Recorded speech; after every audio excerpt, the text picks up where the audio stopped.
New ইয়র্কের Manhattan থেকে আপনাদের সঙ্গে আছে আমি খালেদ মহিউদ্দিন। আপনারা দেখছেন ঠিকানা খালেদ মহিউদ্দিন অনুষ্ঠান। আমরা অর্থনৈতিক সংস্কার এবং অন্তর্বর্তী সরকার অর্থনৈতিক সংস্কারে কি কি উদ্যোগ নিচ্ছে সেগুলো নিয়ে কথা বলতে চাইছিলাম। আমরা জানি যে বাণিজ্য এবং অর্থনীতির ক্ষেত্রে সরকারকে নানা রকম চ্যালেঞ্জের মুখে পড়তে হবে। এসব বিষয় নিয়ে কথা বলার জন্য আজ আমাদের সঙ্গে উপস্থিত রয়েছেন বাংলাদেশ ব্যাংকের গভর্নর জনাব আহসান ইচ মনসুর। জনাব আহসান ইচ মনসুর, আপনাকে অনেক ধন্যবাদ এবং কৃতজ্ঞতা আমাদের অনুষ্ঠানে যুক্ত হওয়ার জন্য। আমাদের সাথে আরও থাকছেন সাবেক সংসদ সদস্য, সাবেক এফবিসিসিআই সাবেক সভাপতি, বিশিষ্ট ব্যবসায়ী জনাব এ কে আজাদ। আজাদ ভাই, আপনাকেও আমরা স্বাগত জানাই। আপনি আমাদের অনুষ্ঠানে যুক্ত হয়েছেন, আপনি আমাদের কৃতজ্ঞতা জানবেন। আমরা প্রথম প্রশ্ন নিয়ে governor Ahsan H Mansur, doctor Ahsan H মনসুরের কাছে যাওয়ার আগে আমরা একটু জনাব এ কে আজাদ আপনার কাছে যেতে চাই। জনাব এ কে আজাদ, আমার মনে হচ্ছে জনাব এ কে আজাদ একটা ভীতি কথা বিশেষ করে সামাজিক গণমাধ্যমে অনেক শোনা যাচ্ছে যে আওয়ামী লীগ সরকারের মধ্যে যারা ছিলেন, যারা বিভিন্ন জায়গায় প্রতিষ্ঠিত ছিলেন সরকারে, পুলিশে, আমলায়, তাদের সহযোগিতায়, বিশেষ করে সামরিক বাহিনীর সহযোগিতায় বা কোনো একটা বিচার বিভাগের কোনো একটা সহযোগিতায় এরকম কোনো একটা কু হয়ে এই ঘটনা পাল্টে যেতে পারে কিনা, সেই জন্য এক একজন এক এক রকম ভাবে আচরণ করছেন কিনা, পুলিশ বাহিনীর প্রতি সবার একটা যে অনাস্থা সেইটার একটা কারণ, মানে কিভাবে সেটি আসলে দূর করবে, এই সরকারের মধ্যে কি সেটি দূর করার উদ্যোগ রয়েছে কিনা। মনে হয় যে আপনাকে আসলে সব প্রশ্ন করা যায় এবং আপনি প্রশ্নটাতে আমি জানি না যে আপনি কিভাবে নেবেন, কিন্তু আমরা দেখেছি যে গত 15 বছরে ব্যবসায়ীরাই শেখ হাসিনার সবচেয়ে বড় মানে ফান্ডামেন্টাল পিলার ছিলেন। তারা আসলে নানাভাবে শেখ হাসিনা সরকারকে বলতে চেয়েছিলেন যে আপনার কোনো বিকল্প নাই। আপনি নিজেও আসলে সুমনের গান গেয়ে বলতে চেয়েছেন যে প্রথমত আমি তোমাকে চাই, শেষ পর্যন্ত আমি তোমাকে চাই। এইটা কি আপনারা অনেকটা ভয়ে বলেছিলেন আজাদ ভাই? আপনারা কি এটা আসলে মানে এটা কেন বলেছিলেন আমাদের যদি আজকে প্রথমে একটু বলে নিতেন জনাব এ কে আজাদ।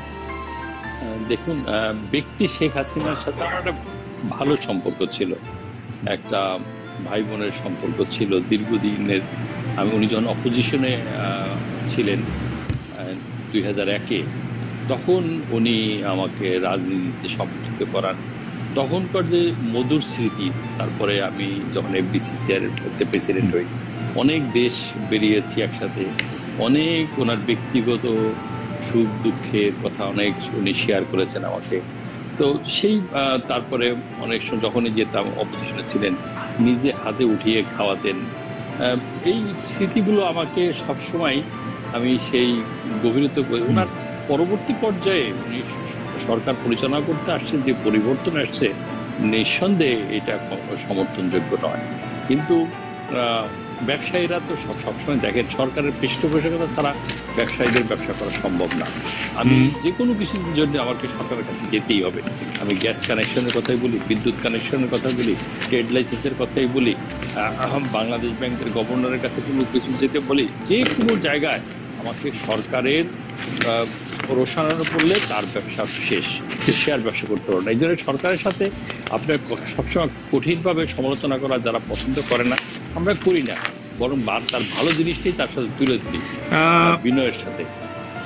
আমি একটু জানতে চাইবো যে মানে এটা বোঝার জন্য, আপনাকে বিব্রত করার জন্য না আজাদ ভাই, আমরা এটা বোঝার জন্য যে এরকমটা করে কি আপনারা অনেক সময় লেভেল প্লেইং ফিল্ডটাকে আপনার আওতায় নিয়ে আসেন এবং আপনি ব্যবসায়ী হিসাবে সরকারের সাথে একটা ভালো সম্পর্কের কারণে ব্যবসা ভালো করতে পারেন, ওইটাই কি একটা লক্ষ্য হয়ে দাঁড়ায়?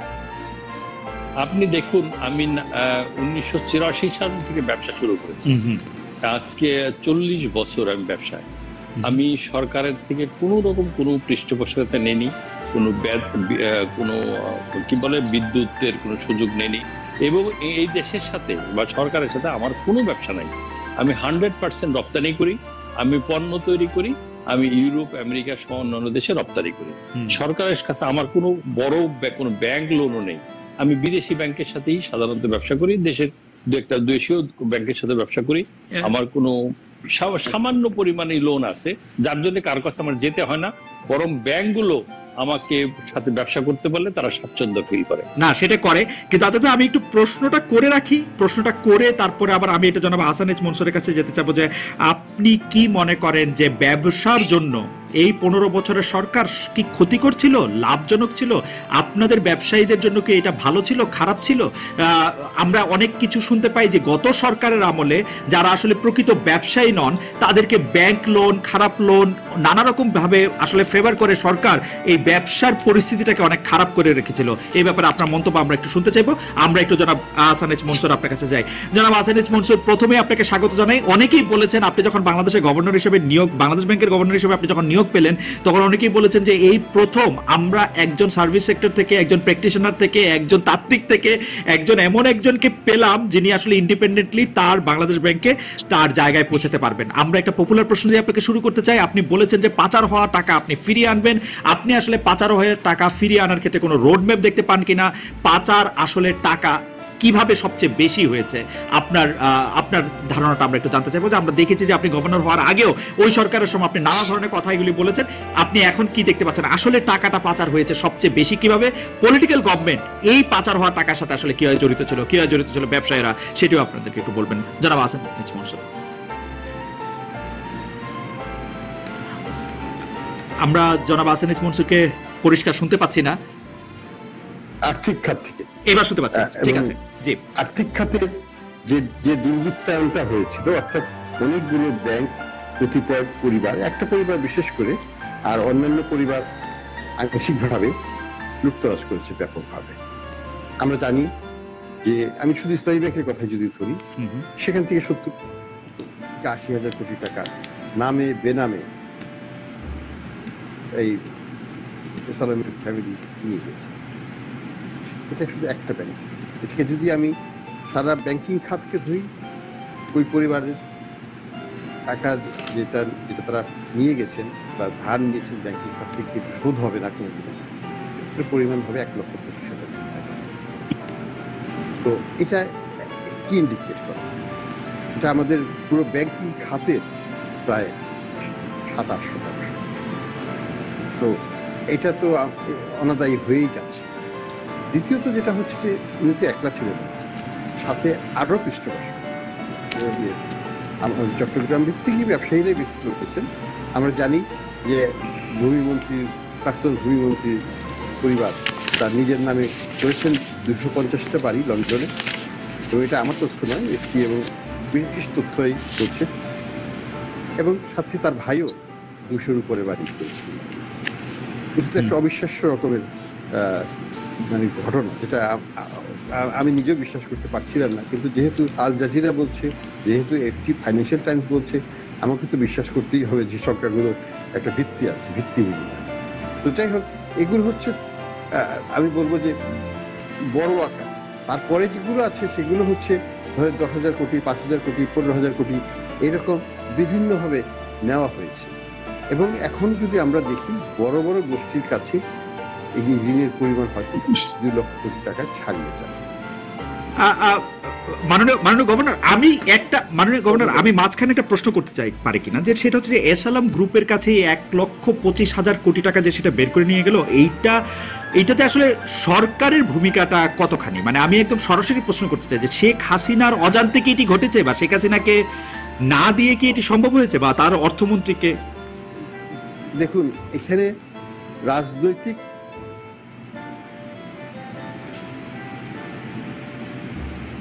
জি, আমরা শুনতে পাচ্ছি মাননীয় গভর্নর। হ্যাঁ, এখানে যেটা হচ্ছে যে রাজনৈতিক পৃষ্ঠপোষকতা ছাড়া, সর্বোচ্চ পর্যায়ে পৃষ্ঠপোষকতা ছাড়া এটা করা সম্ভব ছিল না। আমরা দেখেছি এসআলমের দৌরাত্ম্য, কেন্দ্রীয় ব্যাংকের গভর্নরের রুমে সরাসরি ঢুকে যেতেন, দরজা বন্ধ হয়ে যেত। আমরা দেখেছি ইন্সপেকশন রিপোর্টগুলো যখন আসতো, সেগুলো সরাসরি গভর্নরের কাছে যাওয়ার পরে সেগুলো তালাবদ্ধ হয়ে যেত। আমরা দেখেছি যে উনার মানে গন্তব্যস্থল প্রিয়মতে অবারিত ছিল, এবং উনি বাংলাদেশের নাগরিক ছিলেন না। কিন্তু 7টা, 8টা, 9টা, 10টা আর্থিক প্রতিষ্ঠান, মানে আমি 7টা হচ্ছে ব্যাংক, বাকিগুলো হচ্ছে আর্থিক প্রতিষ্ঠান, সেগুলোকে একই পরিবার কবজাভুক্ত করলো, যেটা অবিশ্বাস্য ঘটনা। একটা ডাইরেক্টর আরেকটা ব্যাংকের ডাইরেক্টর হতে পারে না আইনগতভাবে, কিন্তু তারা পারিবারিকভাবে এই এতগুলো প্রতিষ্ঠানকে কন্ট্রোলে নিয়ে নিল। এবং কন্ট্রোল নেওয়ার মেকানিজমটা তো আমরা জানি, ডিজিএফআই সরাসরি বন্দুক ধরে প্রতিটা ডাইরেক্টরকে সিগনেচার নিয়েছেন, এবং সেক্রেটারি, যারা কোম্পানির সেক্রেটারি ব্যাংকের, তাকে দিয়ে শেষ সিগনেচার করিয়ে তার পদত্যাগ পত্রটাকে সিগনেচার করিয়ে দিচ্ছে। এই যে মাননীয় গভর্নর আপনি যদি আমাকে একটা মিনিট সময় দিতেন, মাননীয় গভর্নর আপনি যদি আমাকে একটা মিনিট সময় দিতেন, আমি একটু জনাব এ কে আজাদের কাছে একটু শুনতে চাই যে জনাব এ কে আজাদ, এরকম ঘটনা যখন ঘটছিল তখন আপনারা যারা ব্যবসায়ী নেতৃবৃন্দ যারা 40 বছর ধরে ব্যবসা করছেন তারা ব্যাপারটাকে কেমন দেখেছেন? আমি জানি যে আপনার ব্যাংকও আসলে নানাভাবে এই ব্যাপার থেকে আসলে মুক্ত রাখতে আপনাকে বেগ পেতে হয়েছিল, এটা আপনারা কিভাবে সহ্য করেছেন সে সময়, বা ওই ঘটনা যদি একটু বলতেন। মাননীয় প্রধানমন্ত্রীর সাথে আমার সম্পর্কের অবনতি হয় 2014 সালের থেকে, এবং যখন এস আলম ইসলামী ব্যাংকটা টেক ওভার করে এবং গোয়েন্দা সংস্থার লোক জোর করে যেভাবে সই করে নিয়ে যায়, এটা আমি টক শোতে বলি এবং আমার পত্রিকা এবং আমার মিডিয়াতে, ইলেকট্রনিক্স মিডিয়াতে প্রকাশ হয়। এটার ব্যাপারে আমার মাসুদ সাহেব অনেকবার অনুরোধ করেছিলেন যে আমি এগুলো না বলি। বিভিন্ন ব্যবসায়ীরাও তার পক্ষে বলেছিলেন যে আমি যেন টক শোতে বা এইগুলো না বলি। কিন্তু আমি নিজের এই জায়গা থেকে আমি সরাইনি নিজেকে, কারণ ইসলামী ব্যাংকের চেয়ারম্যান সাহেব আমাকে নিজে বলেছেন, উনি অত্যন্ত একজন সজ্জন ব্যক্তি ছিলেন, চেয়ারম্যান সাহেব ইঞ্জিনিয়ার আনোয়ার সাহেব, উনি পুরো ঘটনাটা আমাকে বললেন যে কিভাবে গোয়েন্দা সংস্থা তার বাড়ির থেকে তাকে উঠায় নিয়ে গেল, তারপরে ডিএফআই তথ্য পেলেন, তার রুমে গিয়া তারে সে অনুরোধ করেছিলেন যে আমার কিন্তু মনে পড়ছে যে আপনি এই কথাগুলি বলেছিলেন এবং এই কথা বলার জন্য আপনাকে সাফার করতে হয়েছে, কিন্তু যারা এই কথা বলার জন্য আপনাকে সাফার করায় তারা তো ডাকাত। আপনি কিভাবে সেই ডাকাতদের সাথে আর থাকলেন? দেখেন, আমার বাড়ি ভেঙে দিল, আমার বাড়ি ভেঙে দেওয়ার পর আমার বাড়ির ফাইলটা, এই গুলশান বাড়ির ফাইলটা ডিজিএফআই নিয়ে গেল। তারপর আমি আজকে 14 থেকে 25 সাল পর্যন্ত আমার বাড়িটা করতে পারিনি। আমার ফাইল আমি হাইকোর্টে রিট করেছি, তারপরে হাইকোর্ট অর্ডার দিয়েছে আমার বাড়ির প্ল্যান দিতে, তাও দেয়নি। তারপর তারা রাজুক এসে বলছে, কন্টেম করেছে রাজুকের বিরুদ্ধে, রাজুক বলছে আমাদের ফাইল ডিজিএফআই নিয়ে গেছে। এই সরকারের পতনের পরে আমি আমার ফাইল আয়নাঘর থেকে উদ্ধার করেছি। জনাব এ কে আজাদ, আপনাকে ধন্যবাদ। জনাব আহসান ইস মনসুর বলছিলেন, আমরা একটু জনাব আহসান ইস মনসুরের কাছে আসি। জনাব আহসান ইস মনসুর, আপনি বলছিলেন যে সেই ভয়াবহতার কথা, সেই ডাকাতির কথা আপনি কন্টিনিউ করবেন। আমাদের মূল প্রশ্ন ছিল যে আপনি সেই টাকা ফেরত আনার ব্যাপারে, সেই পাচার হওয়া টাকা ফেরত আনার ব্যাপারে আপনি কি রোডম্যাপ করেছেন এবং সেটা কতখানি আপনি সফল হবে কি দেখতে পাচ্ছেন? জনাব আহসান ইস মনসুর। রোডম্যাপটা লম্বা, কিন্তু ধাপে ধাপে যেতে হবে। এখানে আমি প্রথমে যেটা বলবো যে আমরা তো প্রথমে বোর্ডগুলোকে চেঞ্জ করে ফেলেছি, এখন সবগুলো বোর্ডই তারা স্বাধীনভাবে কাজ করতে পারবে এবং ব্যাংকের স্বার্থে, ডিপোজিটরদের স্বার্থে কাজ করবে। এর প্রতিফলন কিন্তু আমরা অলরেডি দেখতে পাচ্ছি। আজকে ইসলামী ব্যাংকের বোর্ড আমরা ভেঙেছিলাম গত সপ্তাহে, এই বৃহস্পতিবার, আগের বৃহস্পতিবার। ইতিমধ্যে তাদের ক্যাশ ফ্লো কিন্তু পজিটিভ হয়ে গেছে। এটা একটা বিশাল, আমি বলবো, অর্জন। কারণ গত 3-4 মাস ধরে কিন্তু বাংলাদেশ ব্যাংক তাদেরকে ক্যাশ ফ্লো সাপোর্ট দিয়ে আসছিল। অলরেডি 4-5 হাজার কোটি টাকা তাদেরকে সাপোর্ট দিয়েছিল। আমি আজকে ভেবেছিলাম যে তারা যখন আসবে তারা অন্তত পক্ষে বলবে যে run on bank is so huge, 20,000 কোটি বা 15,000 কোটি টাকা তাদের ইমিডিয়েটলি লাগবে। আমি খুবই প্লেজেন্টলি সারপ্রাইজ। ইসলামী ব্যাংক ক্যাশ ফ্লো পজিটিভ, তাদেরকে একটা পয়সাও দেওয়া হয়নি। বলা হলো যে আপনারা, মানে এটা কিভাবে হলো, মানে আমরা গত 2-3 মাস আগেও দেখলাম Islami bank is in real trouble, আর আজকে 2-3 মাস পরেই এটা ক্যাশ ফ্লো পজিটিভ হলো। এটা তো একটা মিরাকলের মতো ঘটনা। আমার কাছেও তাই মনে হয়। আস্থা, মানুষের আস্থা। আমরা যখন তাদেরকে বললাম যে ব্যাংকে যে টাকা তুলবেন না, আপনার যেটুকু প্রয়োজন সেটুকু তুলবেন, তার বেশিটুকু নয়, এবং আস্থা রাখুন, সব টাকাই ফেরত পাবে, মানুষ কিন্তু সেটাতে কান দিচ্ছে। আপনাদের মাধ্যমে আমি সেটাই বলবো যে সবাই যেন এই আস্থাটা ধরে রাখেন, এবং ইসলামী ব্যাংকের টার্ন অ্যারাউন্ডটা আমাকে খুবই এনকারেজ করছে। দ্বিতীয়ত যেটা হচ্ছে, আমরা যেটা করছি, রিপোর্টিং মেকানিজম করেছি, যে প্রতিটা লোন যেগুলো অনাদায়ী হচ্ছে, যেগুলো 5 কোটি টাকার বেশি, সেগুলোকে চিহ্নিত করে তার মালিকগুলোকে খুঁজে বের করতে হবে, কারণ তারা তো বেনামে নিয়েছে। আচ্ছা, সোনামে তো অনেক সেই বেনামিগুলোকে তো উদ্ধার করতে হবে, এবং সেই প্রচেষ্টা করতে হবে। আমরা এরপরে যাব কোর্টের মাধ্যমে তাদের সম্পদগুলোকে কিভাবে অ্যাটাচ করা যায় সেই চেষ্টা আমরা করব। তারপরে আমরা ইতিমধ্যেই মার্কিন যুক্তরাষ্ট্রের সাথে যোগাযোগ করেছি, FBI এর সাথে আমরা যোগাযোগ করেছি, ব্রিটিশ গভর্নমেন্টের সাথে আমরা যোগাযোগ করেছি, ওয়ার্ল্ড ব্যাংকের সাথে। তারা বলেছেন আমাদেরকে কারিগরি সহায়তা, আইনগত সহায়তা দেওয়ার চেষ্টা করবেন, যার মাধ্যমে কোন প্রক্রিয়ায় কিভাবে কোন দেশে গেলে আমরা এই টাকাটা উদ্ধার করতে পারবো। আমি তাদের বলেছি যে আমাদেরকে Singapore, Dubai, London and America, Canada, এইগুলোর জায়গায় কিভাবে টাকা উদ্ধার করতে হয় সেই ব্যবস্থাটা আমাদেরকে সুন্দরভাবে দেখিয়ে পরিচালনা করে আমাদেরকে এই উদ্ধার কাজে সহায়তা করতে। তারা সেটাতে রাজি হয়েছেন, আমরা এখন দেখব। কিন্তু প্রক্রিয়াটা কিন্তু সময় সাপেক্ষ ব্যাপার। প্রথমে আমরা উদ্ধার করার চেষ্টা করব বাংলাদেশের অভ্যন্তরে যে সম্পদগুলো আছে সেটাকে অ্যাটাচ করব। আমরা ইসলামী ব্যাংকে যে শেয়ার আছে সেই শেয়ারগুলোকে আমরা তো কনফিসকেট অলরেডি করে ফেলেছি, ব্লক করা আছে, সেগুলোকে মালিকানা সরকারিভাবে নিয়ে সেগুলোকে বিক্রি করে আমরা ডিপোজিটরদের টাকা প্রতিস্থাপন করব। আচ্ছা, কাজে আমি মনে করি যে এটা plan is in the works, এটা কাজ করবে এবং এটাকে কাজ করাতেই হবে। আচ্ছা,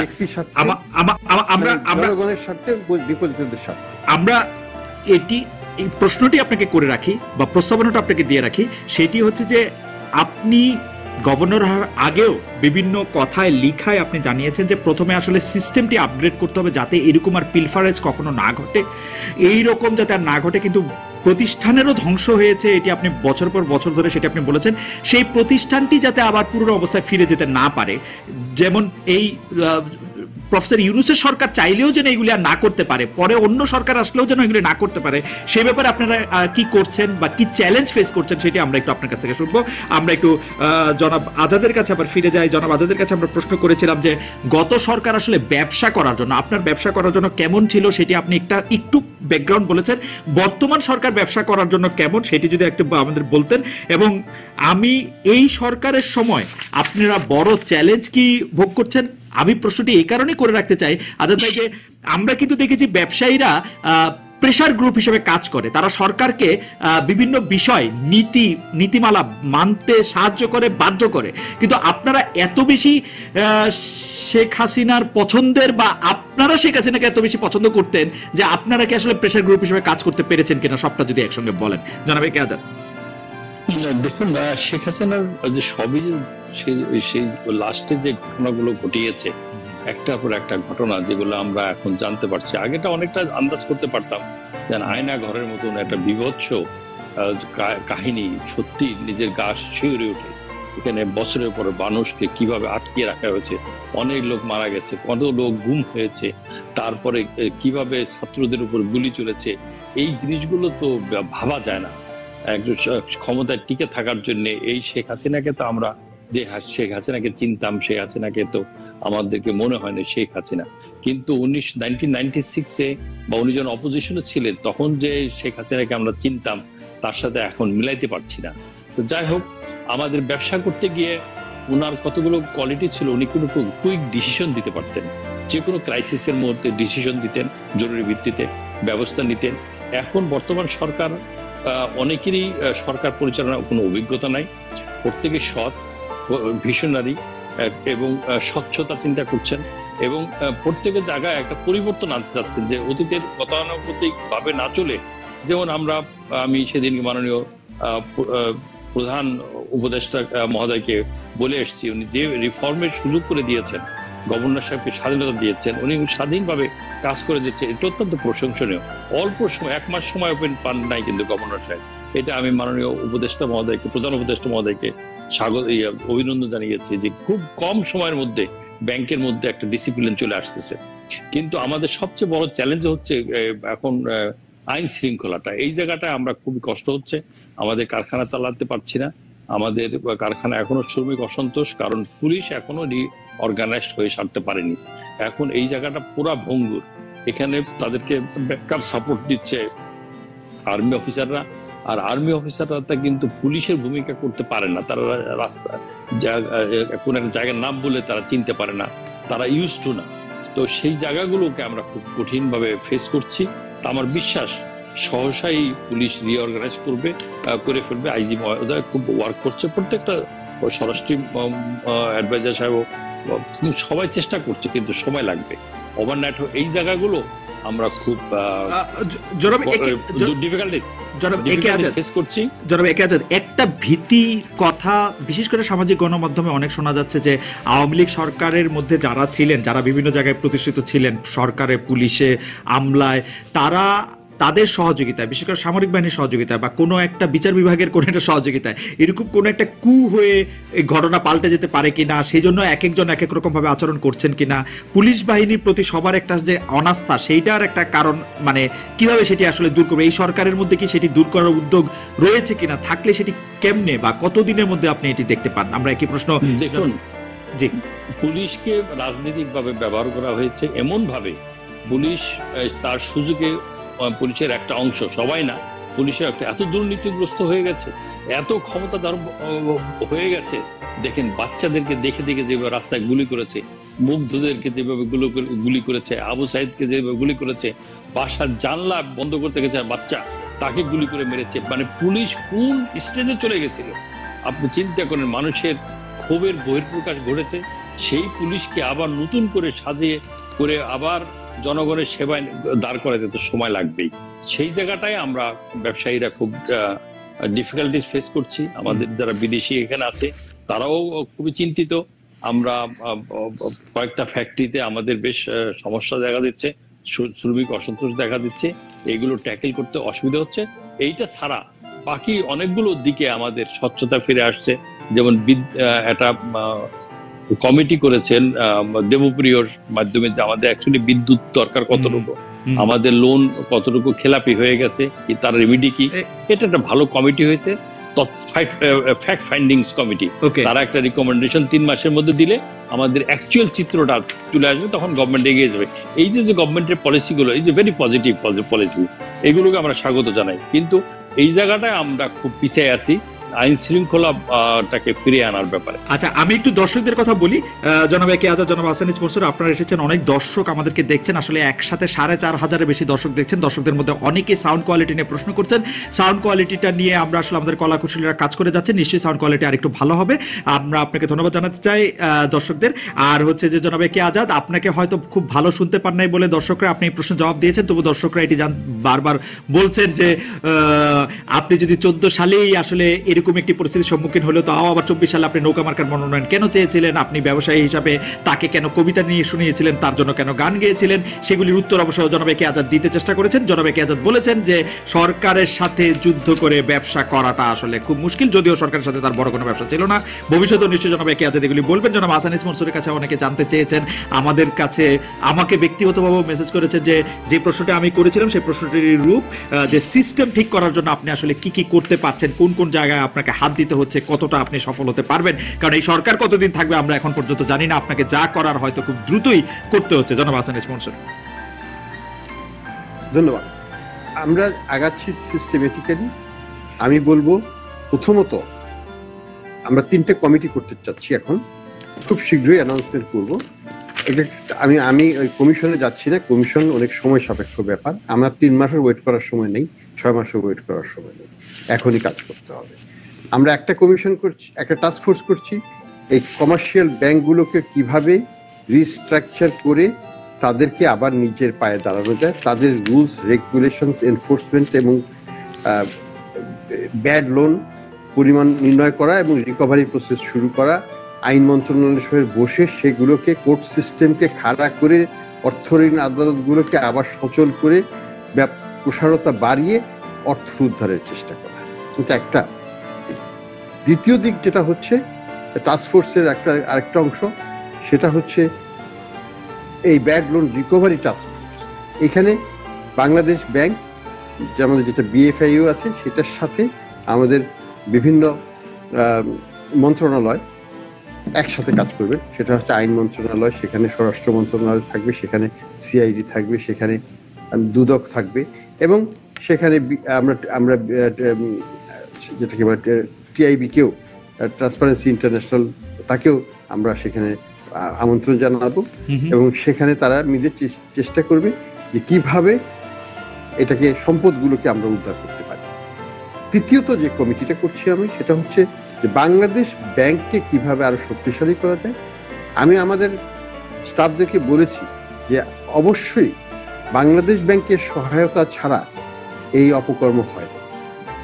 এখানে অবশ্যই আমাদের একটা ভূমিকা ছিল, বাংলাদেশ ব্যাংকের একটা ভূমিকা ছিল, যে ভূমিকাটা গ্রহণযোগ্য নয় এবং ভবিষ্যতে যেন এটা না হতে পারে সেই জন্য আমাকে অবশ্যই আমাদের নিজের ভিতরে দেখতে হবে শস্যতে যেন ভূত না থাকে।